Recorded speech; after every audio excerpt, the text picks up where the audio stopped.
정말 어머님이 하윤이를 친자식처럼 생각하신다면 하윤이 앞날을 위해 깨끗하게 연 끊어주시는 게 오히려 도와주는 겁니다.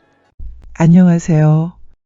저는 혈육은 아니지만 제 가슴으로 길러온 아들을 잃을 뻔했던 60을 넘긴 여인입니다. 혹시 여러분은 자식을 빼앗긴다는 상상을 해보신 적 있나요?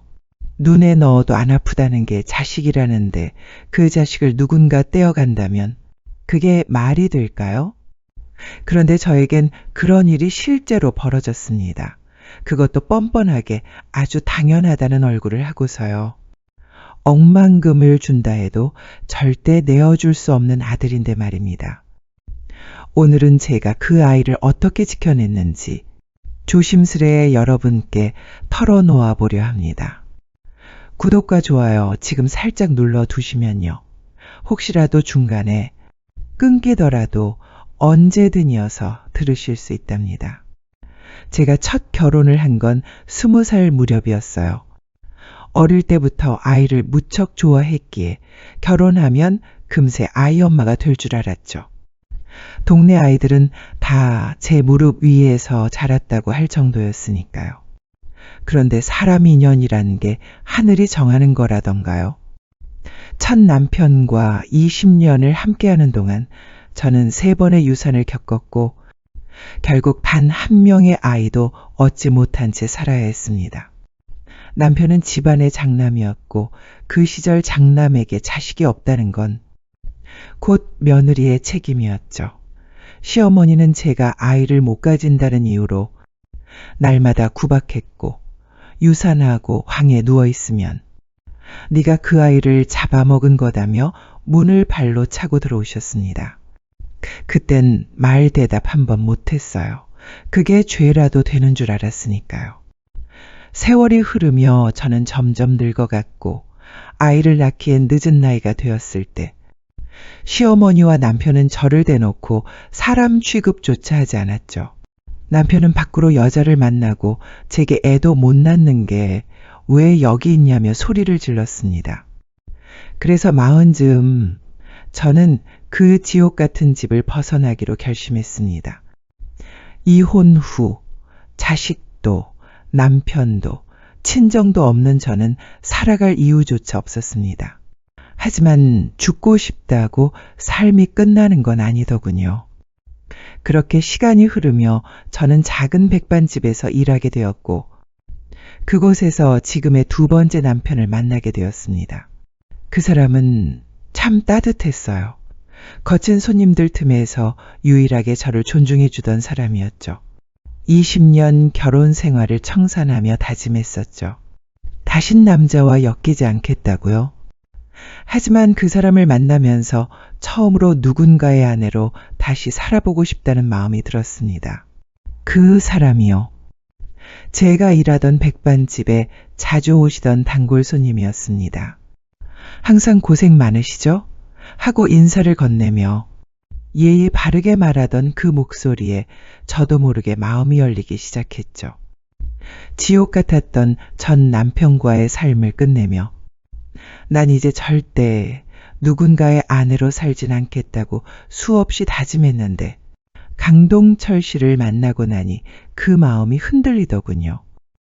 결국 저는 다시 누군가의 채혼을 선택했습니다. 그리고 아이가 없다는 제 처지가 이번엔 오히려 재혼에 장애가 되지 않았어요. 첫 번째 결혼에선 그렇게도 힘들었는데 말이죠.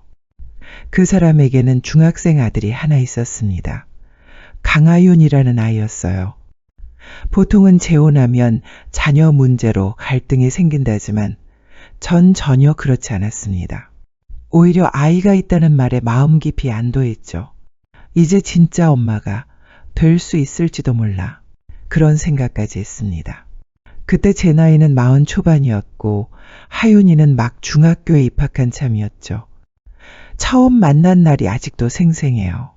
아빠 손을 꼭 붙잡고 낯선 여자인 저를 굉장히 매서운 눈빛으로 노려보더라고요. 키는 제 어깨쯤 오는 아이였지만 그 눈빛 하나는 참 어른스러웠달까요. 그 눈 속에 깃든 슬픔이 어찌나 묵직하던지 되려 제가 위축될 정도였어요.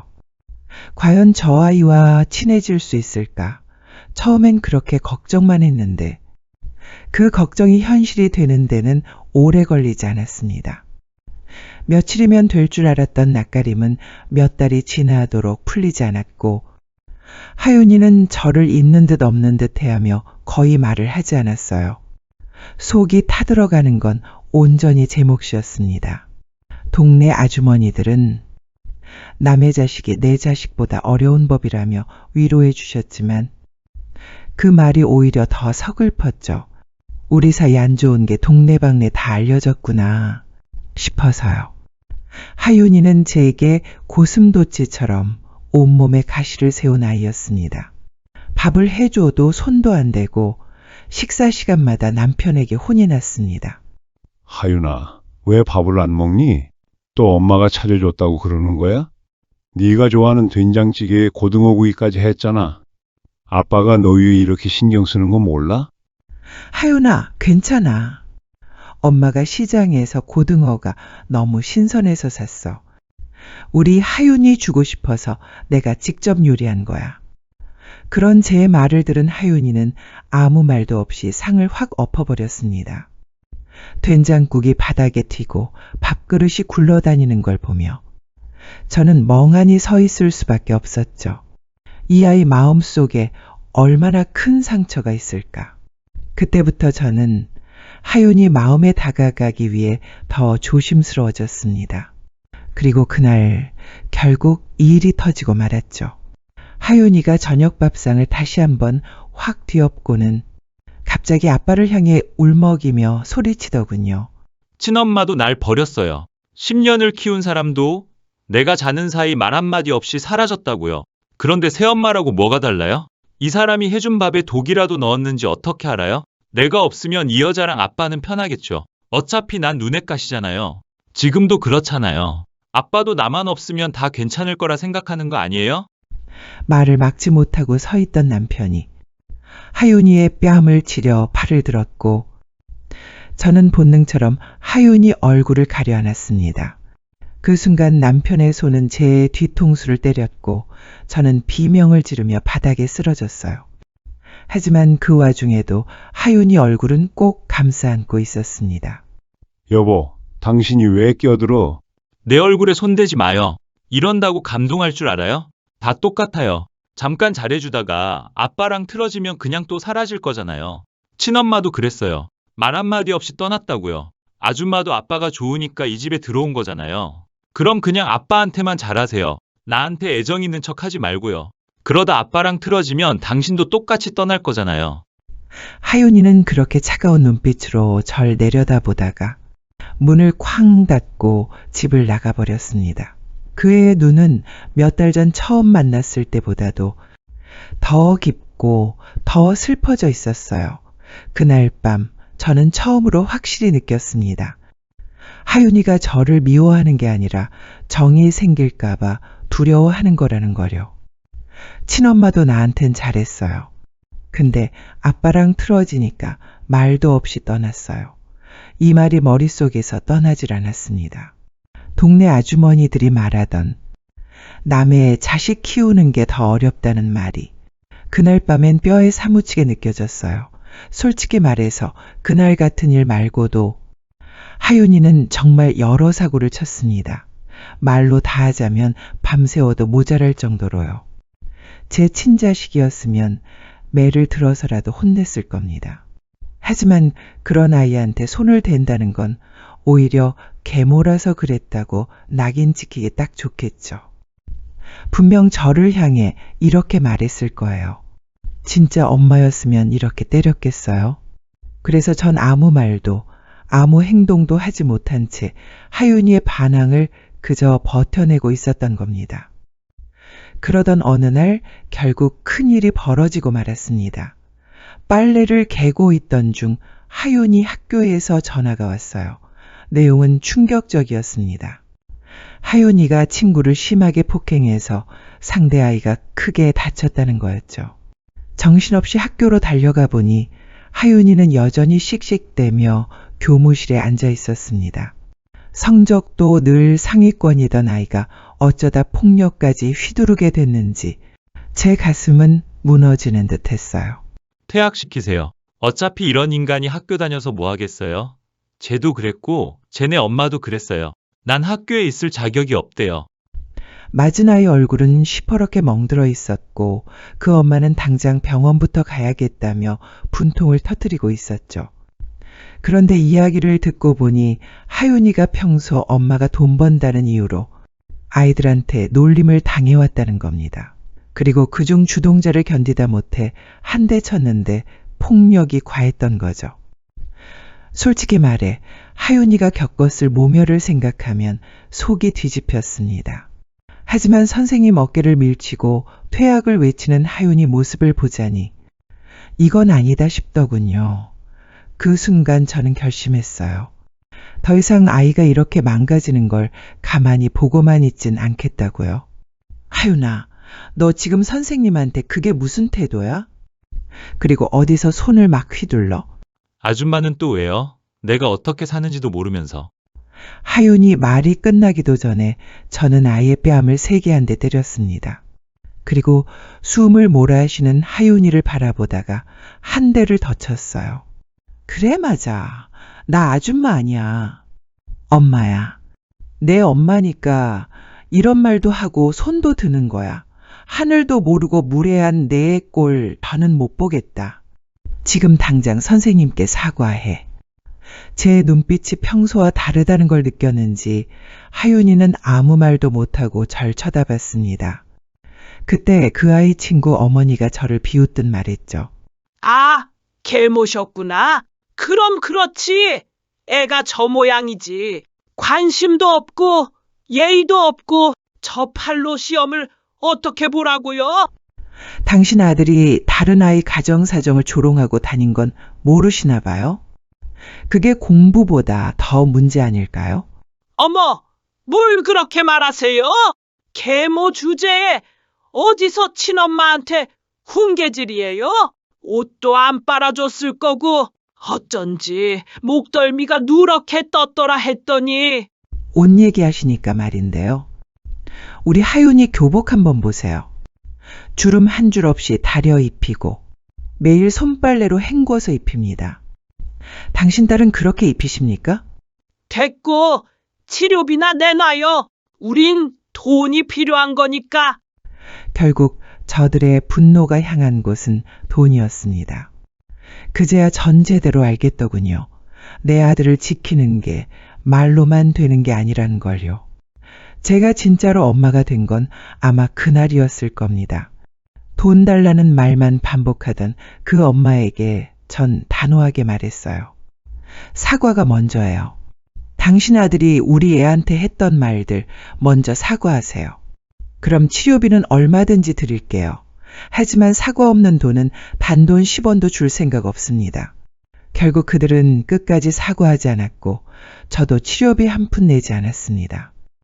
그렇게 교무실을 나서려던 찰나 하윤이가 제게 조용히 말을 건넸죠. 엄마, 아까는 좀 아팠어요. 그 말에 저는 걸음을 멈추고 눈을 질끈 감았어요. 엄마라고요. 하윤이와 함께한 지 7개월 만에 처음 듣는 그 말이었습니다. 눈물이 왈칵 쏟아져 나왔지만 아이가 볼까봐 고개를 살짝 돌려 삼켰어요. 그동안 제가 너무 미안했어요. 엄마가 내 편 아닌 줄 알았거든요. 근데 오늘 그의 엄마가 저를 몰아세우는데 그때 엄마가 있어서 정말 다행이었어요. 그래, 내가 더 일찍 다가갔어야 했는데 정말 미안하다.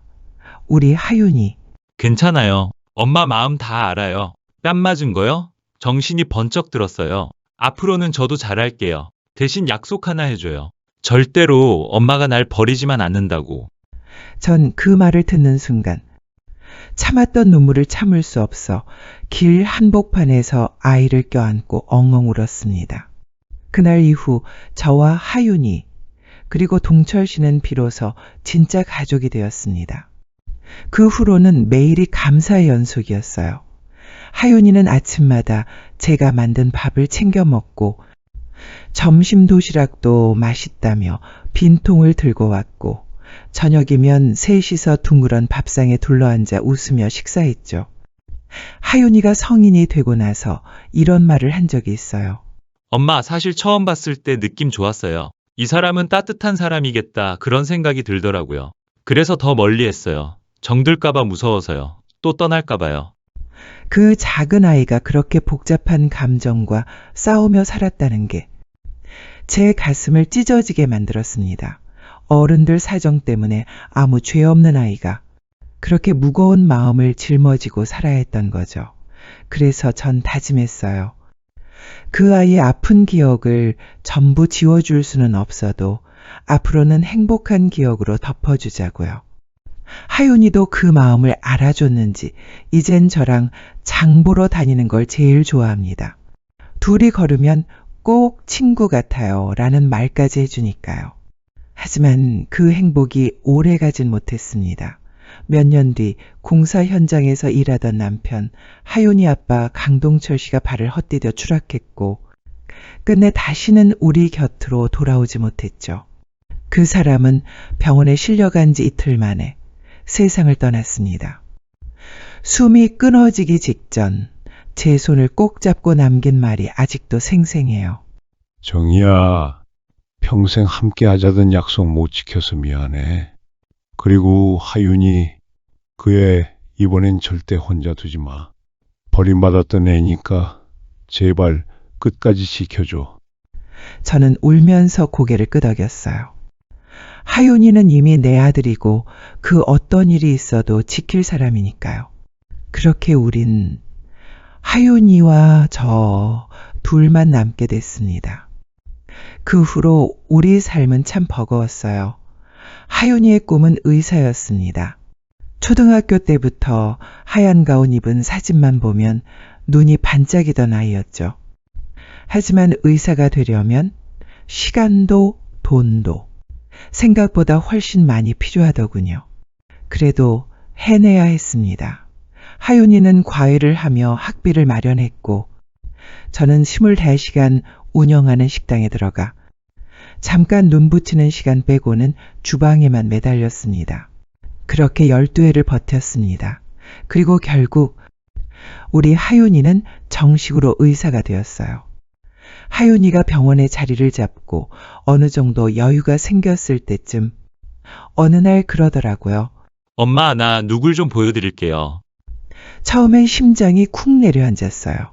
드디어 하윤이가 결혼을 생각할 만큼 누군가를 만났다는 거니까요. 그리고 며칠 뒤 정말 예쁘고 웃음이 많은 아가씨가 집에 왔습니다. 엄마, 인사해. 이 사람, 이름은 윤서연이에요. 안녕하세요, 어머님. 윤서연이라고 합니다. 처음 뵙겠습니다. 아이고, 반가워요, 서연 씨. 하윤이랑 인연이라면 저도 참 고맙네요. 우리 집이 좀 누추하지만 편하게 있어요. 누추하긴요. 오빠 집이라 그런지 이상하게 마음이 편해요. 그리고 갈비찜 향기 너무 좋아요. 제가 도와드릴 건 없을까요? 아니에요. 괜찮아요. 지금은 하윤이 방에서 둘이 좀 이야기 나누세요. 시간 금방 갈 텐데 쉬고 있어요. 서연이라는 아가씨는 처음 본 날부터 싹싹하고 정이 많아 보였어요. 우리 하윤이도 이런 사람 만나서 참 다행이다. 속으로 그렇게 생각하며 전 다시 주방으로 들어갔죠. 그런데 양파를 깜빡한 게 생각났어요. 급하게 하윤이에게 양파 좀 사오라고 시켰고 그렇게 집에는 저와 서연이 단둘이 남게 됐습니다. 그런데 하윤이가 집을 나선 순간 서연이의 눈빛이 확 변하더군요. 팔짱을 낀 채 거실부터 안방까지 서연 씨는 마치 부동산 중개인처럼 집안을 둘러보며 뭔가를 살피고 있었어요. 서연 씨, 뭐 찾는 거라도 있어요? 아니요. 그냥 구경하는 거예요. 이런 구조집은 처음 봐서요. 이런 구조요? 아니에요. 하윤 오빠네 집에 처음 와봐서요. 근데 어머님, 식탁이 안 보이네요? 혹시 저희는 밥 어디서 먹어요? 아, 우리 집은 부엌이 좀 좁아서 식탁 대신 접이식 상권에서 바닥에 앉아 먹어요. 바닥이요? 아휴, 오빠도 참. 이럴 줄 알았으면 바지를 입고 오는 건데. 치마라 불편하잖아요. 불편하시면 제 옷이라도 드릴까요? 아니요. 마트까진 얼마나 걸려요? 도보로 5분이면 가요. 그럼 금방이네요. 알겠어요. 하윤 오빠 방 좀 더 구경해도 되죠? 편할 대로 보세요. 그렇게 말한 서연 씨는 다시 하윤이 방으로 들어갔고 문득 이상한 기분이 들었어요. 말투는 계속 상냥한데 눈빛이나 말 끊는 태도들이 왠지 묘하게 느껴졌거든요. 그런데 딸깍하고 하윤이 방문이 잠기는 소리가 났습니다. 전혀 예상 못한 소리였죠. 제가 들어가겠다고 한 것도 아닌데 방문을 잠그니까 기분이 묘하더라고요. 그렇게 1에서 2분쯤 지났을까? 우당탕 하고 뭔가 떨어지는 소리가 들렸어요. 깜짝 놀란 저는 반사적으로 방문을 열었습니다.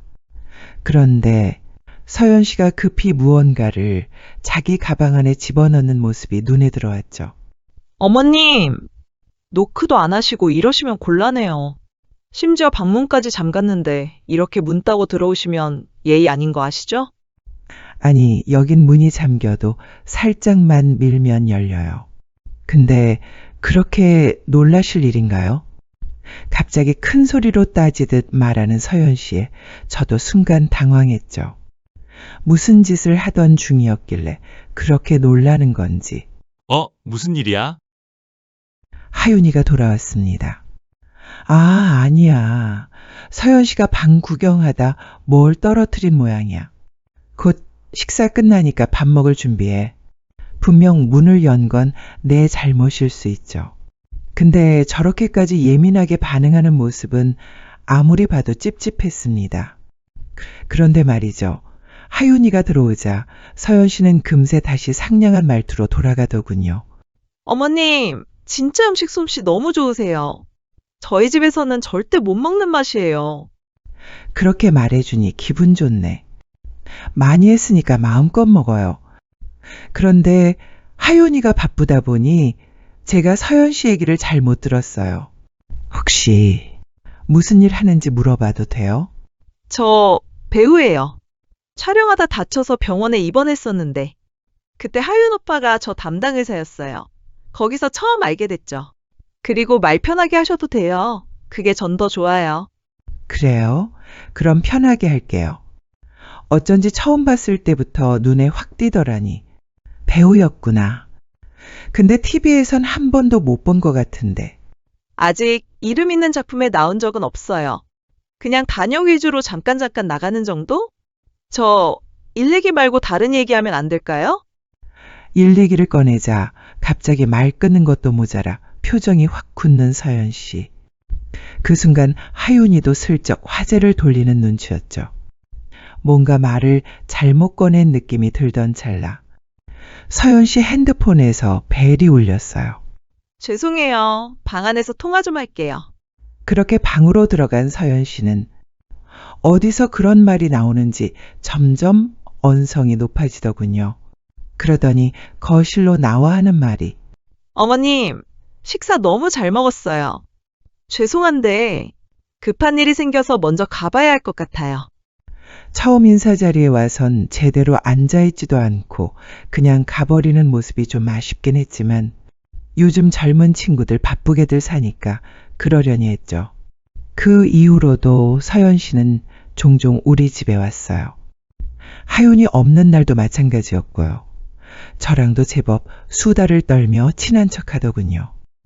그래서 전 하윤이 술을 자주 마시는 이유가 서연 씨랑은 관련 없다고 생각했어요.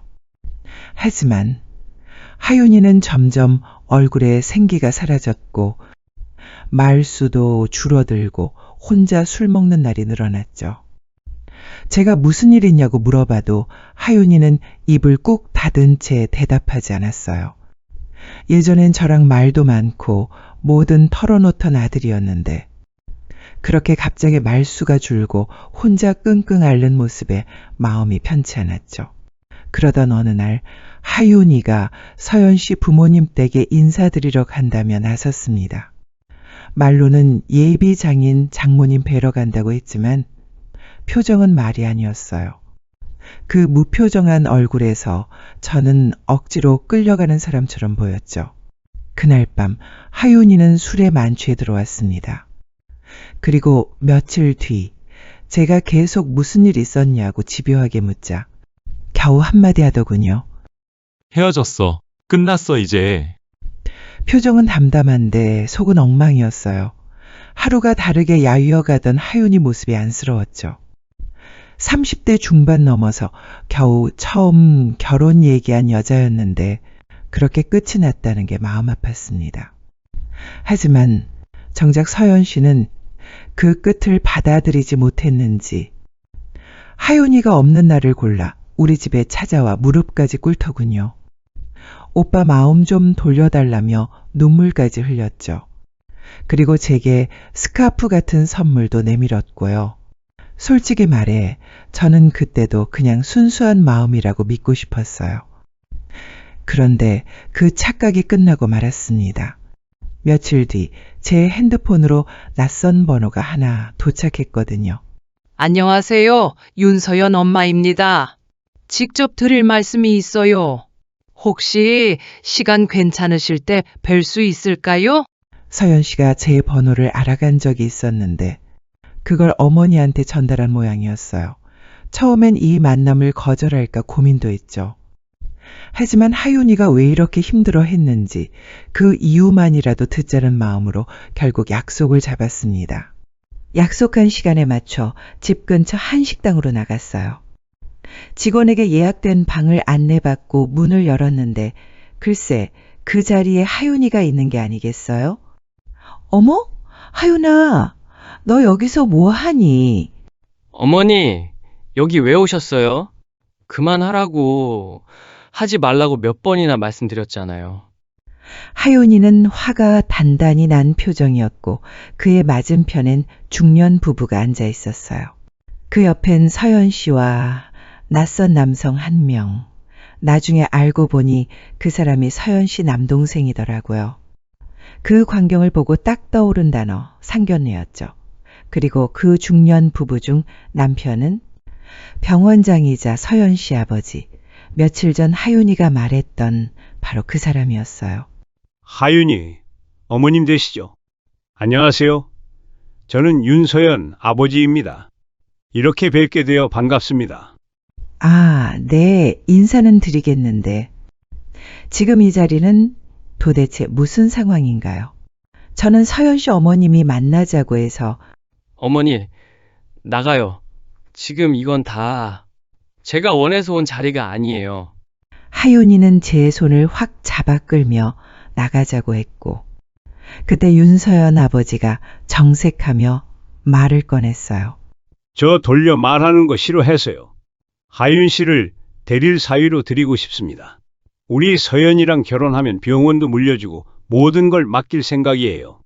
근데 하윤 씨가 어머님을 두고 망설이더라고요. 그래서 이렇게 어머님까지 모시고 자리를 만든 겁니다. 어머님은 어떻게 생각하세요? 데릴 사위요?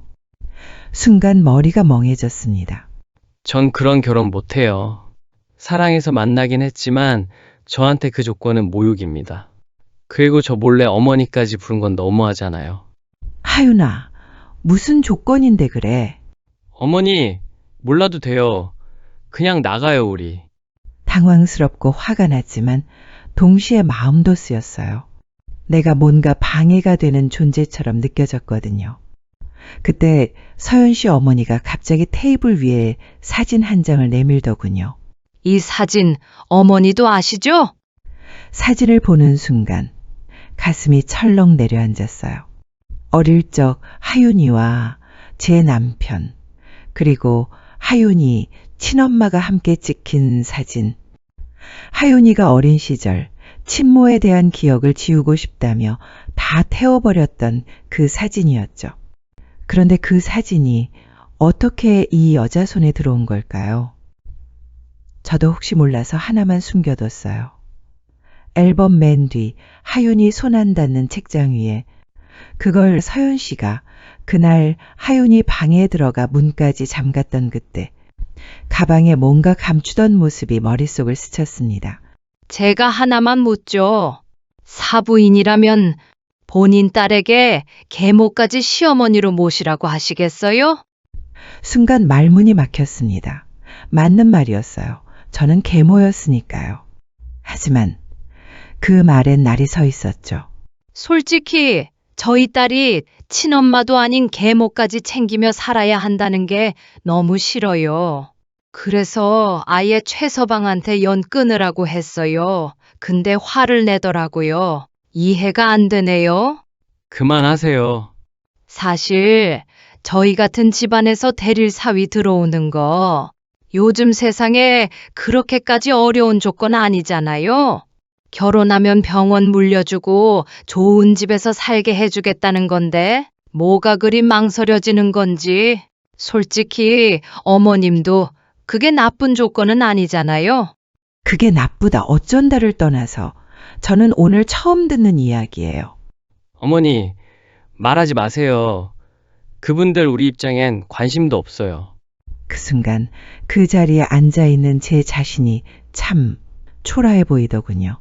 하윤 씨가 어머님과 연을 끊으면 저흰 그날로 결혼식 날짜 잡겠습니다. 솔직히 식탁도 없는 좁은 집에서 자란 분한테 뭘 기대할 수 있겠어요? 그런데도 병원장을 등에 업고 배우 지망생인 우리 딸이랑 결혼하면 얼마나 이득이에요? 계모 때문에 그걸 포기한다면 너무 어리석은 일 아닐까요? 맞습니다. 병원장 자리는 아무한테나 넘기지 않습니다. 하지만 하윤 씨는 의사고 조건은 다 갖췄죠. 단 하나, 가정 정리만 되면 말입니다. 가슴이 미어졌습니다. 제 아들이 팔려가는 기분이라는 게 이런 걸까 싶었죠. 그리고 저 하나 때문에 하윤이가 이런 대접을 받는다는 것도요. 그런데 그 순간 됐습니다. 지금 당장 제 어머니에 대한 모욕 멈춰주세요. 남들 눈엔 계모일지 몰라도 저한테 진짜 엄마입니다. 친모는 절 버렸지만 어머니는 끝까지 절 키우셨어요. 제가 의사가 된 것도 이렇게 사람 구실하며 사는 것도 다 어머니 덕입니다. 그리고 그렇게 잘난 집이라면서 제 어머니를 몰래 조사하고 사진까지 뒤져서 협박하려고 한 건 인격 모독이에요. 이 결혼? 전 안 합니다. 아니 절대 못해요.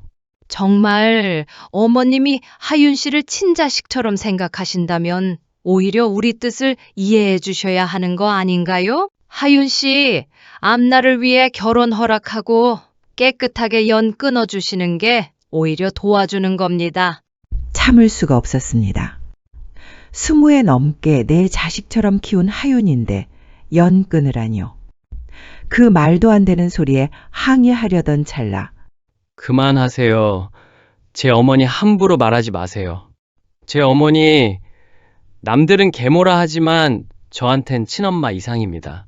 아픈 데 없이 키워주셨고 제가 사람답게 살 수 있게 만들어주신 분이에요.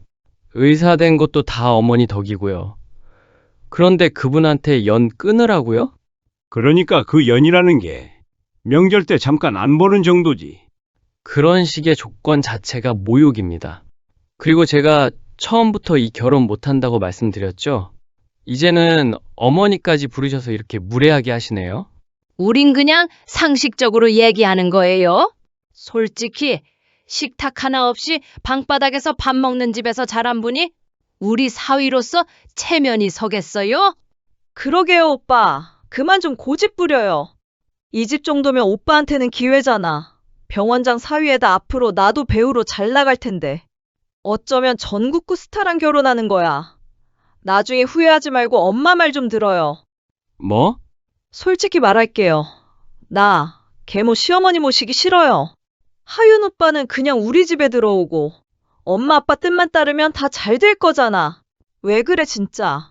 그리고요, 미리 말씀드리지만 전 하윤 씨 결혼식에 계모가 혼주석에 앉아있는 꼴 절대 못 봅니다. 그건 양심적으로도 아닌 것 같네요. 말이 안 나왔습니다. 그저 계모란 이유 하나로 내 자식의 인생에 내가 낄 자격조차 없다는 건가요? 숨이 턱 막히는 느낌이었죠. 지금 무슨 말을 하신 건지 다들 진심이세요? 오빠 정신 차려. 이건 오히려 오빠한테 기회라니까? 기회? 그딴 걸 기회라고 부르지 마. 그리고 너 말 나온 김에 나도 하나 묻자. 넌 도대체 왜 나랑 결혼하려 했냐? 진심이었어? 아니면 내 부모 말 따라 그냥 병원 물려받을 의사 구한 거야? 그게 무슨 소리야? 내 남동생한테 다 들었어. 너 내가 의사라서 덥석 물었다며? 아무 집안도 없고 말 잘 듣는 남자 구해서 아빠 병원 네 손에 넣으려고? 너 내 마음은 단 한 번이라도 진심이었던 적 있어? 그래, 나는 너 진심으로 좋아했었다. 근데 너랑 네 부모는 날 사람으로 본 적 없지? 그냥 이용할 수단이었잖아. 이딴 결혼, 진심 하나 없이 계산만 가득한 결혼, 내가 왜 해야 되는데? 하윤이가 입에 담은 그 이름, 연우. 서연의 친남 동생이었죠. 그날 이후 하윤이에게 자세히 들었어요. 어떻게 그 집안이, 어떻게 그 부모가 사람 탈을 쓰고 그런 짓을 할 수 있었는지요. 연우는 어느 날 하윤이 근무하는 병원까지 찾아와 자기가 왜 찾아왔는지 단도직입적으로 털어놨답니다.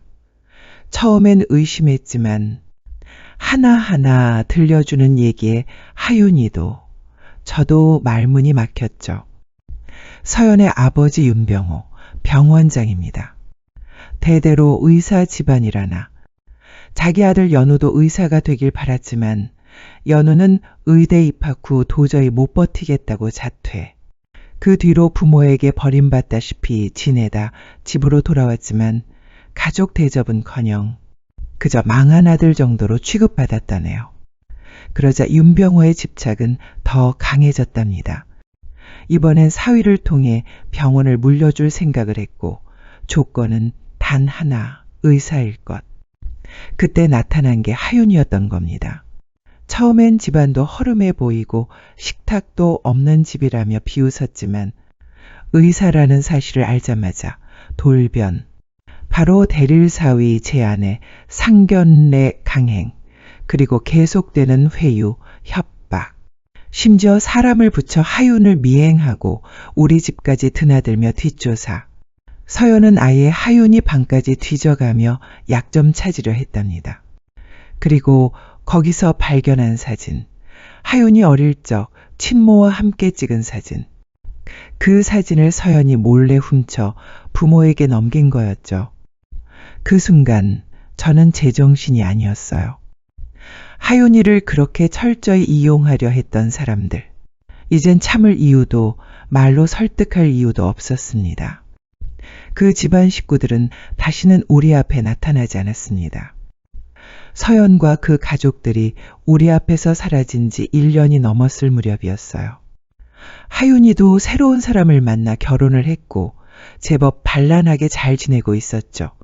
며느리인지에는 고운 마음씨의 성실한 간호사였고 저와도 금세 정이 들었어요. 그날은 지혜가 처음으로 양가 부모님을 집에 초대한 날이었죠. 소박하지만 따뜻한 상을 차려놓고 웃음꽃이 피던 저녁 식사 자리.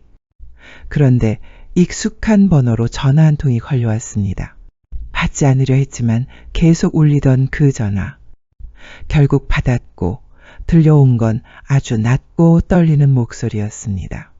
저 연우예요. 혹시 잠깐만 시간 내주실 수 있을까요? 그 이름, 연우. 서연의 친동생. 그 순간 저는 눈앞에 놓인 반찬들이 다 식는 줄도 몰랐습니다. 하윤이는 제 표정을 보고 뭔가를 직감한 듯 엄마 괜찮아요? 하고 물었고 저는 그냥 아는 지인이야 하고 얼버무렸죠. 하지만 속은 이미 요동치고 있었어요. 다음 날 저는 연우를 동네 작은 찻집에서 만났습니다. 놀라운 건 그 아이 얼굴에 깊게 자리한 상처였어요. 볼에도 눈가에도 어디선가 맞고 찢어진 듯한 자국들이 선명했습니다. 죄송해요. 다시 연락드려서. 하지만 제 누나가 다시 하윤 형을 찾아가고 있어요. 순간 등골이 오싹했죠. 서연이 다시? 어떻게? 왜? 연우는 무겁게 입을 열었습니다. 부모님이 망했어요. 병원도 팔렸고, 지금은 지방에서 작은 의원 차려놓고 생계 유지하시는 정도예요. 그런데 서연이 요즘 이상해요. 무섭게 집착해요. 누굴 만나도 오래 못 가고 폭력적으로 변해요. 최근엔 하윤영 사진이 다시 방에 붙어 있었어요. 그 말을 듣는 순간 오래전 악몽이 다시 목을 조르는 기분이었습니다. 다 끝난 줄 알았던 일이 아니었습니다. 다시 시작될 조짐이 보이고 있었죠. 연우의 말은 거짓이 아니었어요. 그날 이후 정말 이상한 일들이 벌어지기 시작했죠. 처음엔 누가 우리 집 앞에 정차한 차 안에서 자꾸 사진을 찍는 듯한 느낌이 들었고, 며칠 뒤에는 하윤이 병원 근처로 정체불명의 꽃바구니가 배달되었어요. 잘 지내죠? 오빠가 있는 세상이 여전히 눈부셔서 다시 그리워졌어요. 서명은 없었지만 저는 단번에 알 수 있었어요. 서연이었습니다. 그리고 하윤이도 결국 알게 됐죠. 지혜와 퇴근길에 병원 근처 카페에 들렀다가 서연이 그대로 나타났대요. 지혜는 그 자리에 얼어붙었고 하윤은 그녀를 무시하고 나가려 했지만 서연은 다짜고짜 지혜에게 말을 걸었답니다. 지금 이 사람이랑 결혼한 거예요? 진심으로요? 지혜는 당황했지만 애써 차분하게 말했대요. 네, 진심이고요. 그쪽은 무슨 목적으로 나타난 거죠? 서연은 씩 웃으며 이렇게 말했다고 해요. 그 사람이 날 진심으로 사랑했었는지, 그 진심이 아직도 남아있는지만 확인하면 된다고요. 그 말이 얼마나 끔찍했는지요. 이미 다 끝난 관계, 아니 끝나야만 했던 관계를 다시 들쑤시는 여자의 뻔뻔함. 지혜는 괜찮은 척했지만 그날 밤 하윤이 집에 돌아와 보니 지혜가 혼자 거실에서 울고 있었답니다. 그 사람이랑 뭔가 미련이 남은 거야? 왜 그런 여자랑 얽혔었는지 이제 와서 무섭기만 해. 하윤은 억울하다는 듯 변명했지만 지혜의 마음은 이미 흔들리고 있었죠. 결혼한 지 얼마 되지도 않았는데 고작 과거의 사람이 나타난 걸로 이토록 불안해하다니. 그 자체가 서연의 노림수였다는 걸 우리는 그제야 깨달았습니다. 서연은 단순한 집착이 아니었어요. 의도적으로 무너뜨리려는 목적을 가지고 움직이고 있었죠. 그리고 그 다음 목표는 바로 저였습니다. 며칠 후 저는 장을 보러 나갔다가 뜻밖의 장소에서 마주쳤어요. 서연이었습니다. 마트 입구에서 장바구니를 들고 멈춰선 저에게 태연하게 다가와 인사를 건넸죠. 어머님, 잘 지내셨어요? 저는 그 자리에서 피하려 했어요. 하지만 서연은 길을 막으며 또박또박 말했습니다. 피하지 마세요. 저도 지금은 피해자예요. 그 뻔뻔한 태도에 저는 그 자리에서 쏘아붙이고 말았죠. 그 입에 피해자란 말이 어울린다고 생각해요? 내 아들 인생을 뒤틀어 놓고 이제 와서 뭘 원하는 건데? 서연은 잠시 시선을 돌리더니 이렇게 말했습니다. 저는요, 하윤 오빠가 여전히 저한테 미련이 있는 것 같아서요. 뭐라고요? 지혜 씨가 저를 보자마자 울었다죠? 오빠가 그만큼 나를 깊이 사랑했었다는 뜻이에요. 그런 감정 쉽게 잊히지 않아요. 저는 순간 가슴이 철렁했어요.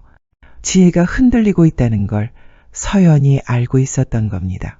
당신이 무슨 짓을 하든 내 아들은 절대 당신한테 안 돌아가. 그래요? 그럼 시간이 말해주겠죠. 누가 더 진심이었는지. 서연은 그렇게 말하고 태연하게 마트를 떠났습니다. 그 뒷모습이 너무 소름 끼쳤어요. 그리고 며칠 후 하윤과 지혜 사이에서 결국 작은 균열이 일어났죠. 하윤이 병원에 늦게까지 있었던 날 지혜가 병원 근처 커피숍에서 혼자 울고 있었다고 합니다. 지혜가 말하길 서연과 또 마주쳤고 그 자리에서 서연이 이런 말을 했다고 했습니다. 지혜 씨, 아시죠? 하윤 오빠는 한 번도 절 완전히 지우지 못했어요. 그 눈빛 보면 알아요. 지혜는 점점 말수가 줄고 얼굴도 어두워졌죠. 저는 안타까웠지만 무작정 도와줄 수도 없었어요. 왜냐하면 서연이 이번엔 지혜와 저 사이를 벌리려 하고 있었으니까요. 그리고 마지막 결정타는 서연이 한밤중에 우리 집 초인종을 누르면서 벌어졌습니다. 밤 11시가 넘은 시간이었어요. 초인종 소리에 깜짝 놀라 현관문을 열어보니 서연이 서 있었어요. 혼자서 그 늦은 시간에. 말없이 저를 바라보는 얼굴엔 눈물 자국이 또렷했죠. 이 시간에 뭐하러 왔어요? 정신 나간 거예요? 저는 목소리를 죽이며 말했지만 서연은 아랑곳하지 않았어요. 아무데도 갈 데가 없어서요. 지혜 씨랑 하윤 오빠 다 져버렸어요, 결국. 저는 단호하게 말했죠. 당신이 자초한 일이잖아요. 이젠 그만 우리 앞에서 사라져요. 서연은 손에 쥐고 있던 서류 봉투 하나를 꺼내 저에게 내밀었어요. 그럼 이거는요? 이건 그냥 찢어버리세요. 만약 떳떳하다면. 순간 등줄기에 쌓은 기운이 느껴졌어요. 봉투 안에는 병원 내 기밀 서류와 하윤이 환자 진료 기록이 섞여 있었어요. 물론 위조거나 유출된 문서였겠죠. 하지만 누군가 모르면 충분히 오해할 수 있는 내용들이었어요. 이걸 어디서... 그건 중요하지 않아요. 전 그냥 아직도 하윤 오빠한테 미련이 있다는 걸 알려주고 싶었어요. 그게 제 마지막 감정이에요. 그 감정 범죄로 이어질 수 있어요. 그럼 그렇게 하세요. 신고하세요. 경찰 오면 저도 같이 갈게요. 그 말에 저는 더 이상 대응할 수 없었어요. 그녀가 원하는 건 죄책감이나 자비가 아니었어요. 그저 혼란이었어요. 하윤을 흔들고 지혜를 흔들고 이 집 전체를 무너뜨리려는 감정의 파편들. 그날 이후 저는 단단히 결심했어요. 이제는 더 이상 서연이 우리 곁을 맴돌지 못하도록 제 손으로 끝내야 한다는 거요. 그날 밤 저는 서연이 건넨 봉투를 들고 바로 변호사에게 연락했어요. 하윤에게는 당장 말하지 않았죠. 그 애가 또 마음 쓰고 흔들릴까봐. 다음날 오전 변호사 사무실에서 서류들을 정밀 분석한 결과는 간단했어요. 일부는 위조, 일부는 불법 유출, 모두 법적 대응이 가능한 수준이었죠. 이건 명백한 협박이고 개인정보 유출입니다. 대응하셔야 해요. 끝내고 싶어요. 다시는 우리 삶에 끼어들지 못하게. 변호사는 고개를 끄덕였고 저는 서연에게 마지막으로 연락했어요. 말할 시간 줄게요. 내일 3시 병원 옥상으로 와요. 그게 마지막이야. 다음 날 저는 정시에 옥상에 도착했고 서연도 예상대로 모습을 드러냈어요. 날 여기까지 끌어올 줄은 몰랐네요. 아직도 개임이라고 생각해요? 하윤 오빠한테 말 안 했죠. 역시 착해요. 지혜 씨는 안 그래요. 지혜 씨는 독하니까. 그 애들은 널 불쌍해 하던 게 아니라 경계했어요. 인간으로서 마지막 예의로. 근데 넌 그 예의조차 발로 밟았지. 서연은 웃지도 울지도 않는 얼굴로 저를 봤어요. 결국 그 사람들은 나 없이 더 잘 살겠죠? 당연하지. 너 없어서 살만하거든. 그 순간 저는 그녀에게 준비한 고소장 사본을 건넸어요. 이건 내가 받은 마지막 기회야. 지금 이 순간부터 다시 우리 근처에 나타나면 바로 접수 들어간다. 서연은 사본을 받아들고 잠시 멈칫하더니 그제야 눈물을 보이더군요. 하지만 저는 흔들리지 않았어요. 그동안 우리가 받은 고통을 생각하면 이건 약한 대응이었죠.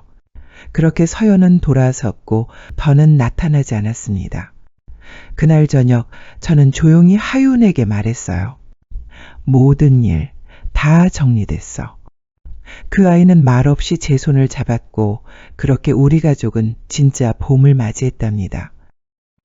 이 사연은 단순한 갈등을 넘어서 가족이란 무엇이고 진짜 어머니란 어떤 존재인지를 되돌아보게 만드는 이야기였죠. 사람 사이의 진심은 결국 어떤 시험도 이겨냅니다. 그리고 누군가를 가족이라 부른다는 건 피보다 더 깊은 책임과 사랑을 담은 선택이기도 하니까요. 오늘 이 이야기를 보신 여러분께도 따뜻한 위로가 전해졌길 바랍니다. 내 곁에 소중한 사람들, 오늘만큼은 꼭 안아주세요. 그 사람도 당신도 충분히 잘 살아가고 있는 중이니까요.